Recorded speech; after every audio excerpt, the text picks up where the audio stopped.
الثقافية الموجودة.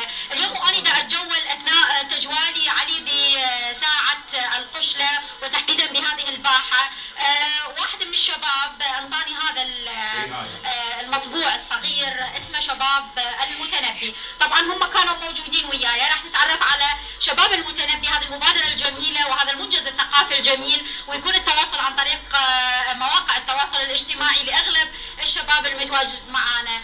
قاسم ويحيى، صباح الخير عليكم. صباح النور عليك. اهلا وسهلا. اهلا وسهلا. صباح بغداد الخير عليك ان شاء الله. الله يسلمك. قاسم، هذا المنجز الثقافي اللي هو شباب المتنبي، هذا شنو الهدف من عنده؟ وتنطي فكرة للمشاهد عنه. الهدف الوعي الثقافي للشباب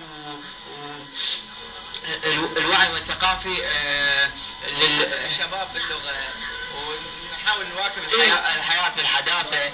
وطبعا وسائل الاجتماعية افادتنا كثيرا، يعني بحيث عرفتنا على شعراء من اغلب المحافظات، وكان هذا الامر ممتع يعني بصراحة. هذه الخطوة صار لها ايش قد يعني؟ كم فترة؟ 7 أشهر أو 8.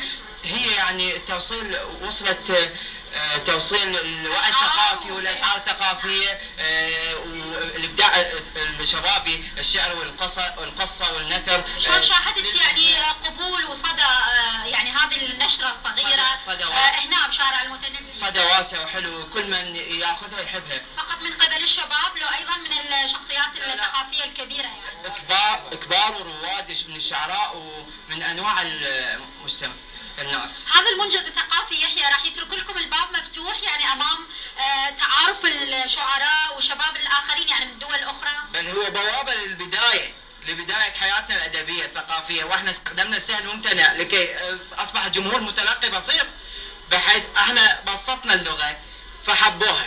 يعني هذا الشيء احنا يعني كل شيء سعيد به، ويعني صار عندنا جمهور كلش حلو، ومن جمهور بسيط او جمهور مثقف، فهذا الشيء كل سعيد. فهذا بعتبره بوابه للبدايه نحو المنجز الثقافي او هذه النشره الثقافيه مثل ما يشوفها الجمهور الان امامي، هي عباره عن يعني قصائد نثريه، قصص قصيره، بعد شنو بيه؟ قصص قصيره جدا ونثر وخواطر وشعر عمودي وحر، يعني انواع ومقالات، انواع الابداعات الشبابيه. انا اتمنى لكم التوفيق اكيد يحيى. شكرا جزيلا. شكرا ان شاء الله يعني راح ينضم لكم بعد من الشباب جروبات ان شاء الله. ان شاء الله صدر رحب بكل المواهب اللي يعني الموجوده، وخصوصا الشعر الفصيح، يعني باعتبار تعرفين ان الشعر الفصيح اصبح باخفاق يعني، بس غلب يمكن عليه شويه الشعر الشعبي. بس احنا ان شاء الله بجهودنا وبجهود قاسم وبجهود الخيرين وامثالكم طبعا راح نخلي نواكب الشعر الشعبي ان شاء الله. شكرا جزيلا. شكرا جزيلا. طبعا مشاهدينا الكرام، هي خطوه حلوه وجميله هذا المنجز وهذا المنشور الثقافي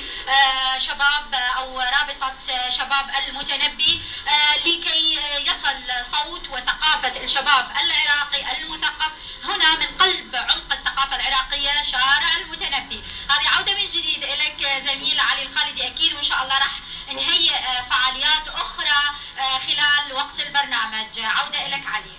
شكرا.